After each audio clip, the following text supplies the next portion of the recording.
Creators also where I feel we will try and give everything best. कोई बंदा जब चालू करता है फिल्म तो ये सोच के तो नहीं करता कि मैं गंदी फिल्म बनाऊंगा. आप अपनी मेहनत से काम करो. If people have right intention, people are working hard, then whether it works, doesn't work, you have a bigger role, you have a small role, doesn't matter. Bombay का रिक्शा वाला एक सीरीज देख रहा था नेटफ्लिक्स के ऊपर, और मैंने कहा उसको, भाई मेरा ओटीपी तो आ गया, जल्दी से निकलो. वो मुझे बोलता है कि डार्क का लास्ट एपिसोड है सर, बस 5 मिनट बचे हैं. Hi, I'm Manav Kaul and you are watching IWM Buzz. Hi, I'm Aditya Suhas Zamre and you're watching IWM Buzz. Hi guys, welcome to IWM Buzz and today we have Baramulla के starcast और directors. So firstly Manav sir and Aditya, welcome to IWM Buzz. Thank you so much. Manav sir, मैं आपसे जानना चाहूँगी how you want to describe this show and कितना special है आपके लिए, because I know one connection with that. I know. मैं खुद बारामूला से हूँ. बारामूला ख्वाजाबाग से. ये एक बहुत ही इंटरेस्टिंग कनेक्शन. बट आदित्य ने जिस तरीके से बारामूला की स्क्रिप्ट लिखी थी और जिस तरीके से मैंने जब पढ़ी थी और जो एक वन गो में मैंने पूरी स्क्रिप्ट पढ़ ली थी, वो जो थ्रिल, जो सस्पेंस, एक किस्म का स्पूकी हॉरर, और बट जिस तरीके से पूरी फिल्म खुलती है, कहानी खुलती है, और डीएसपी रिदवान का कैरेक्टर जिस तरीके से आगे बढ़ता है, मुझे लगा कि it's almost like dream that ये करेक्ट रोल मुझे मिला है और मैं बारामूला का हूँ, मेरा हक है, ये मैं करूँगा. तो I am actually very very thankful to both Aditya धारण आदित्य कि उन्होंने मेरे को चुना इस रोल के लिए. I was happily surprised.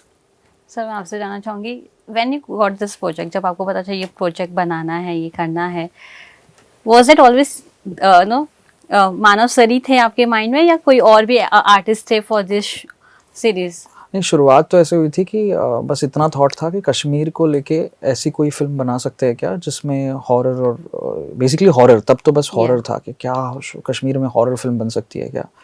तो ये थॉट आदित्य धर और हमारे बीच में चल रहा था. तो मैंने आदित्य से जब बात की तो मैंने आदित्य को कहा कि मुझे रोम कॉम नहीं बनानी है कश्मीर में, मुझे और कोई जॉनर में नहीं बनानी है. तो मैं थोड़ा सा इंट्रीग हो गया था कि हॉरर सोच सकते हैं.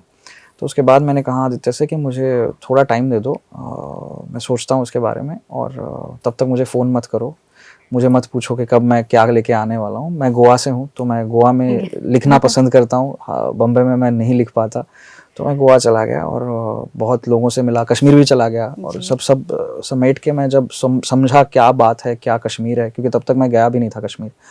उसके बाद मेरे जहन में ये थॉट आया कि कश्मीर में हम एक ऐसा जॉनर बेंडिंग फिल्म बना सकते हैं जिसमें हॉरर भी है, एक अलग किस्म का हॉरर है, एक अलग किस्म का सुपरनैचुरल एलिमेंट भी है, और उसी के साथ एक्शन भी है, बहुत खासा action, very great action, and along with that thrill जो हमें बहुत रिक्वायर्ड है to keep the audience glued. तो ये सब चीज़ों का मिला के हम क्या ऐसा जॉनर बना सकते हैं जिसको डिफाइन करना बहुत डिफिकल्ट होगा, आपके लिए रेफरेंस नहीं रहेगा. हालांकि द होल ट्राई वाज कि ये फिल्म शायद आगे के फिल्मों के लिए रेफरेंस बन सकती है, बट इस फिल्म के लिए कोई रेफरेंस नहीं है.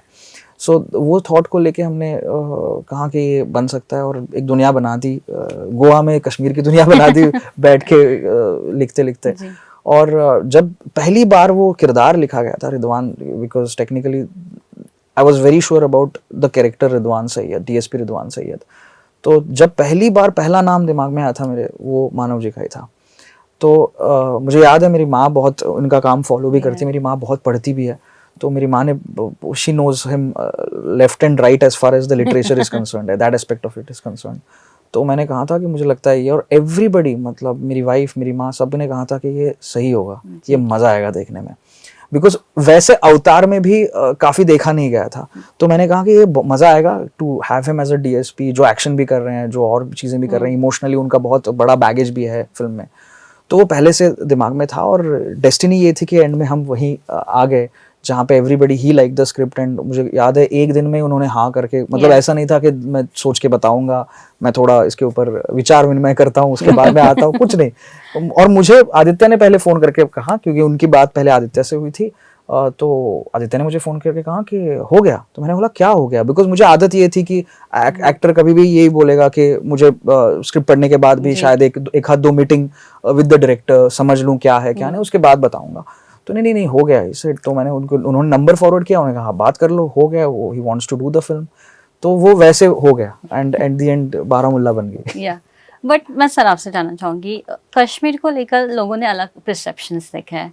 व्हेनेवर वी सी कश्मीर को बड़े पर्दों में, तो वो वेदर वो देशभक्ति होता है या थ्रिलर कुछ होता है, कभी भी हमने हॉरर साइड वाला कश्मीर नहीं देखा है जो हॉरर मूवी बेस्ड बनी हो।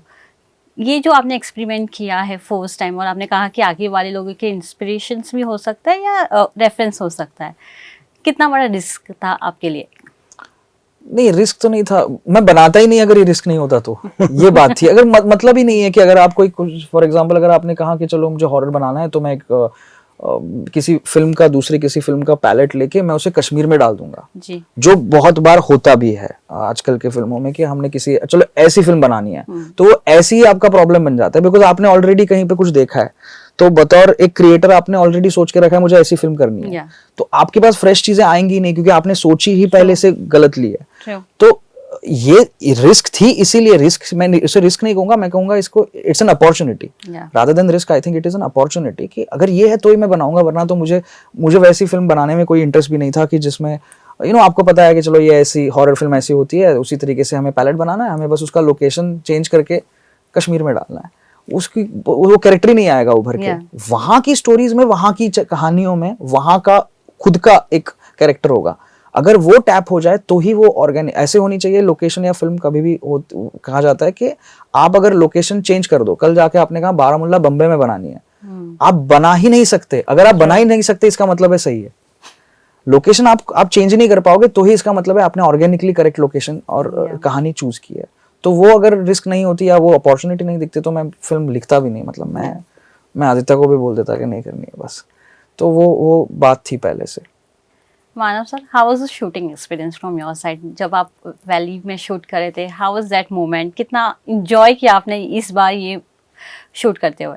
क्योंकि मुझे ठंड पसंद है, मुझे बर्फ पसंद है, मुझे पहाड़ पसंद है, ये तीनों थे इस फिल्म में। तो बस इस फिल्म को करते करते कहवा पीने में बहुत मजा आया। पर जन्मभूमि में जाके शूट करना एक अलग एक्सपीरियंस होता है। हाँ, बट मैं ट्रेवल कर चुका हूँ, मैं किताब भी लिख चुका हूँ उस पर, तो वो वाला एक्सपीरियंस था मेरे पास। But to do a film जिसकी स्क्रिप्ट आपको बहुत पसंद है, लोग बहुत पसंद है, people are working really hard, ये जो एस्पेक्ट है, ये बड़ा इंपॉर्टेंट एस्पेक्ट है कि you are working with people who are truly believing in the story and they are shooting in a place जो बहुत ही खूबसूरत है, और वो ऐसे माहौल में और इस ठंड में शूट कर रहे हैं जो मेरा फेवरेट मौसम है। तो मतलब और क्या मैं चाहूँगा, यही चाहिए मुझे। Sir, I want to know from your side what is more important you for now, like where is the screen timing और कैरेक्टर इम्पोर्टेंस? पता नहीं, आई थिंक मतलब इम्पोर्टेंट मेरे ख्याल से स्टोरी ज़्यादा होती है, क्योंकि end of the day what works is story. अगर फिल्म वर्क करती है तो उसका पार्ट होने में बड़ा मजा आता है, मतलब also people who are associated, अगर उनका, जैसे मुझे लगता है कि अगर आप अपनी मेहनत से काम करो, if people have right intention, people are working hard, then whether it works, doesn't work, you have a bigger role, you have a small role, doesn't matter end of the day, but you would like to be part of that process. ये पहले आपको clear होना चाहिए। बस मतलब मेरा है कि मैं हाँ नहीं बोलता, लेकिन अगर हाँ बोला है तो then it's our fault, then we have to work really hard. But no, post COVID I have noticed one thing that आजकल जो प्लेस होते हैं, थिएटर प्लेस होते हैं, उनको काफ़ी पसंद किया जा रहा है, और ऑडियंस जा के अब प्लेस देखना पसंद कर रही है। एक चेंज आ गया है। How you see this change now? जो ऑडियंस में अब प्ले देखने की जो इच्छा है वो और बढ़ गई है। हाँ, ये मतलब मैं खुद भी सोच रहा हूँ कि not even plays, any live art, you see classical singing, you see stand-up comedy, you see theater, any live art, live performance, suddenly audience बहुत हर जगह बढ़ी है। And I think it's जितना मेरे limited knowledge में मेरा है कि it's more because we have consumed so much in COVID, digital, that we are kind of done with digital, this thing, एक थकान हो जाती है। And live is, and I think more of the reason मेरे को ऐसा लगता है कि थिएटर में ऑडियंस बढ़ी है बिकॉज इंडिया में स्टैंड अप बहुत बड़ा है। हाँ। एंड एक्चुअली एक बहुत इंटरेस्टिंग चीज़ है कि स्टैंड अप की वजह से लोगों ने टिकट खरीदना सीखा है। नहीं तो थिएटर में आप दिल्ली में टिकट रखते थे, पहले बॉम्बे में टिकट रखते थे, छोटे शहरों में टिकट खरीदने का वो नहीं है, और वो बहुत जगह है नहीं थिएटर में। अभी भी लोग पासेस देते हैं, ये करते हैं, और फिर डोनेशन पे चलता है theatre, which was always, I was always against of, कि people should invest money to watch something. Because of stand up लोगों ने ना टिकट खरीदना चालू किया, और वो एक आदत पड़ी, तो लोगों वही बुक माई शो पे जाके प्ले का भी टिकट खरीद लिया। Yes. And now everywhere people are actually buying tickets and watching place, so I think the contribution is stand up. Yeah Aditya sir, मैं आपसे जानना चाहूँगी, जैसे कि सर ने भी कहा कि आजकल डिजिटल पे काफ़ी कुछ आ गया है, डोंट यू फील सो कि डिजिटल पे ओवरफ्लो ऑफ द स्टोरीज हो गया है, उसकी वजह से अच्छे कंटेंट्स भी अब हम ऑडियंस से मिस हो रहे हैं? नहीं, मुझे लगता है कि मुझे उल्टा लगता है कि अच्छे कंटेंट ना ऑडियंस से मिस नहीं हो सकते, बिकॉज अच्छे कंटेंट Yeah. कभी भी अच्छा बनाना मुश्किल होता है। इसका मतलब है अच्छा कम बार होगा, करेक्ट? तो ऑडियंस को अच्छा चाहिए, so it's Yeah. Basically the supply is always going to be, क्योंकि अच्छा हर टाइम पे बनाना किसी भी मतलब आर्टिस्ट के लिए भी, मैं हर दिन अच्छा बनाऊं बहुत मुश्किल है। कभी मैं अच्छा बनाऊं, कभी मैं थोड़ा बहुत अच्छा बनाऊं, ये तो होता रहता है, बिकॉज हम तो इंसान हैं। Yes. तो same goes with the creators also, where I feel we will try and give everything best. कोई बंदा जब चालू करता है फिल्म, तो ये सोच के तो नहीं करता कि मैं गंदी फिल्म बनाऊंगा, वो तो सोचता है यही है कि मैं अच्छी फिल्म बनाना चाहता हूँ। बट हाँ, कई बार हो जाता है, इश्यूज हो जाते हैं, कुछ भी हो जाता है। मुझे लगता है what the good side of what has happened with it is, for example, if you talk about Netflix right now, the reach is going to 190 countries.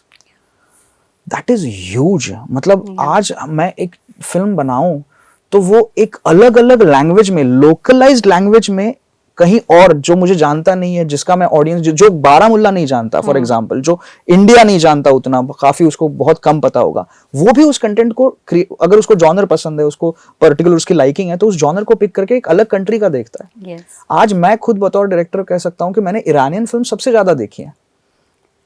मैंने मतलब take example of any non American films also, I have access to them. उसके वजह से क्या हो जाता है ना, art gets critical which it has to. तो आज एक रिक्शा वाला भी, बंबई का रिक्शा वाला, उस दिन मेरे साथ ये इंसिडेंस हुआ था, बंबई का रिक्शा वाला एक सीरीज देख रहा था नेटफ्लिक्स के ऊपर, और मैंने कहा उसको, भाई मेरा ओटीपी तो आ गया, जल्दी से निकलो। वो मुझे बोलता है कि डार्क का लास्ट एपिसोड है सर, बस 5 मिनट बचे हैं। 5 मिनट देख के निकले। डार्क, अगर आपको कहूँ, dark is not a English series, it's a very good series but is not a English series. उसका वो अपने वर्जन में चीजें दिख रहा है, और उसके बाद वो मुझे भी ऐसे हुआ, हाँ भाई तू देख रहे, बिकॉज मैं इतना खुश हो गया कि यार ये होती है एंटरटेनमेंट, कि इसका कोई लैंग्वेज नहीं है, इसका कोई दायरा नहीं है, आप कहीं से भी किसी तक भी। तो डायरेक्टर की कहानी एक बंबई की रिक्शा वाली तक पहुंची ना, उसमें इकोनॉमिक्स आ जाता है ना, उसमें उसकी लैंग्वेज आ जाती है, उसका इकोनॉमिक स्टेटस नहीं आता, कुछ नहीं आता, बस वो देख रहा है, मजे उठा रहा है, उसके ऊपर बोल भी रहा है, भाई सर बढ़िया है। पहला सीजन समझ नहीं आया था, अभी समझ में आने लगा। इसका आप अंडरस्टैंडिंग दो, इसका मतलब ऑडियंस भी एक्सपोजर ज्यादा मिल रहा है, उसकी वजह से इंटेलिजेंट हो रही है। हमारा काम बढ़ जाता है कि हम कुछ भी थोप नहीं सकते, हमें भी इस रिस्पॉन्सिबिलिटी को समझ के अच्छी चीजें देनी पड़ेंगी, which is I think very crucial for the art to survive. हमें क्रिटिकल होना पड़ेगा कि हम ग्रांटेड नहीं ले सकते ऑडियंस को, बिकॉज आज का ऑडियंस, आज का रिक्शा वाले से लेके बड़े कॉर्पोरेट एम्प्लॉय तक, वो बाहर का भी देख रहा है, उसी से तो हमारी इंडस्ट्री आगे बढ़ सकती है। सो आई थिंक इट्स ऑलवेज, ये रिवोल्यूशन आते रहता है। जैसे कंप्यूटर्स आए थे, सबने बोला कंप्यूटर्स आ गए, खत्म हो गई दुनिया, तो ऐसे तो नहीं हुआ।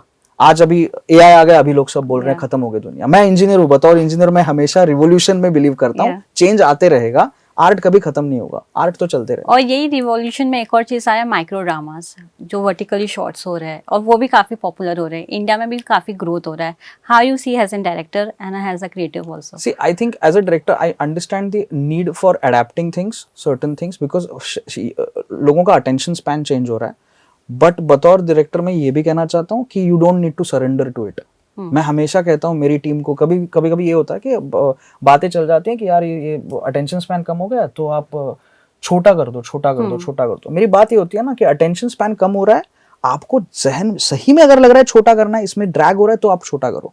आप डर के मत करो, ऑडियंस से आप डरोगे, अगर आप बोलोगे नहीं अभी तो छोटा चलता है, बड़ा मत बनाओ, तो आर्ट खत्म हो जाएगा। तो आप स्लो करके रील तक आ जाओगे, तो फिर क्या बचेगा? तो ये हमारी भी रिस्पॉन्सिबिलिटी है कि आज भी इस वक्त पे एनिमल, जो जिसका आप ड्यूरेशन देखो कितना है, वो आज थिएटर में चली। What is the duration of Animal? When we are talking about durations of the films to be lesser than 2 hours, he is able to survive more than 3 hours का duration. तो आप अगर conviction के साथ cell करोगे ना कोई भी चीज, आर्ट भी, तो वो सेल होगा। बट आप डर के नहीं बना सकते, आपको डरे बिना ही, कला डरे बिना ही हो सकती है। मुझे ये कहानी कहनी है इसलिए मैं कहना चाहता हूँ, ये इसके बीच में कोई नहीं आ सकता, इसके बीच में ना कोई कैलकुलेशन आ सकता है, कोई एल्गोरिदम आ सकता है, कुछ नहीं आ सकता। उसके बाद वो पता चलेगा, क्योंकि वो उनको पता ही नहीं है उनको क्या पसंद है क्या नहीं है। True. आप ग्रांटेड नहीं ले सकते, आप ये लॉजिक में नहीं घुस सकते, वो कभी आपको पता नहीं चलेगा। आपने कितना भी पढ़ाई की तो आपको पता नहीं चलेगा कि ऑडियंस को पसंद आने वाली है या नहीं आने वाली, ये आपको नहीं पता चलेगा। उसके लिए इंपॉर्टेंट ये है कि आप चाहते हो क्या वो कहानी बताना। अगर आप चाहते हो तो वो आ जाएगी, वो आप बनाओगे उस तरीके से। यस मानव सर, मैं आपसे जानना चाहूँगी लास्टली, हैज़ वी नो कि सोशल मीडिया का ज़माना है और आजकल काफ़ी एक्टर्स भी मानते हैं कि सोशल मीडिया उनके लिए एक पोर्टफोलियो बन चुका है, where they show their talent through the social media also. Is it true from your side also, because you have started your career जब सोशल मीडिया का एस भी नहीं था, and does social media play important for your promotions, for your other works, for your marketing? मुझे लगता है social media की अच्छी जगह है, और कोई भी एक चीज़ है जो आपके प्लस, जैसे मैं कभी बुक लॉन्च नहीं करता हूँ, मैं बस एक पोस्ट डाल देता हूँ सोशल मीडिया पे कि मेरी किताब आ गई, अमेज़ॉन पे है, खरीद लो जिसको चाहिए। मैं इसके अलावा कभी, उसके अलावा कोई मेरा वो नहीं है। मैं जब किसी दूसरे शहर में जाता हूँ, मैं सिर्फ पोस्ट डालता हूँ कि मैं जयपुर आ रहा हूँ, ये है टिकट, ये है लिंक, आ जाइए, तो लोग आते हैं। तो it has a plus point. और अच्छा भी है कि अगर मैं खुद अगर बतौर डायरेक्टर किसी को कास्ट करना चाहता हूँ, तो आप इंस्टाग्राम, आप उस पर जाते हो कि भाई ये कैसा दिखता है, अलग अलग उसका वो ज़्यादा आसान है बतौर कि भाई अपनी फ़ोटो भेजो, वो वाला जो पहले तो यही होता था। तो मुझे लगता है कि, और उसके माइनस पॉइंट हैं, plus point, but it's the way you मतलब ऐसे तो हमारी दुनिया में सब कुछ है ना, मतलब ड्रग्स भी है, ये भी है। अब आप बोलोगे बट फॉर यू सर, मैं जानना चाहूंगी, हैज यू सेड अभी कास्टिंग का क्या इम्पोर्टेंट है फॉलोअर्स? डज आर्टिस्ट का फॉलोअर इक्वली इम्पोर्टेंट है जितना उसका टैलेंट है? आई थिंक जो लोग कास्ट करते हैं ना, आपको उनसे सवाल पूछना चाहिए, क्योंकि मेरे को ये दुनिया ही नहीं पता है, ना तो मैंने ऐसे लोगों से मिलता हूँ, ना मैं मिलना चाहता हूँ, और वो दुनिया बहुत अलग है जो आप सवाल पूछ रही हैं। मैं उसको बिलोंग नहीं करता हूँ उस वर्ल्ड को, कि आप कास्टिंग ऐसे करते हैं वैसे करते हैं। आपको एक्चुअली पूछना चाहिए उन लोगों से जो कास्टिंग करते हैं ऐसे, है ना? Sir, anything you want to add? I completely, मतलब I also come from that same thought that he said कि मुझे समझ नहीं आता, क्योंकि कोई भी फॉलोअर से मुझे कैसे, मुझे पता नहीं, अगर वो उसमें कोई लॉजिक है तो मुझे वो लॉजिक समझ नहीं आता जेन्युइनली, तो मैं नहीं समझ पाऊंगा कि नहीं होता हुआ, लेकिन आपको सवाल This happened most of time, but depends. But I don't know how, मतलब I don't know the logic behind it. I do feel कि I'll not understand it also. मैं अगर कुछ रिसर्च करके किसी का ये करूँ तो भी मुझे समझ नहीं आएगा वो बात। Thank you so much and all the best. Thank you so much.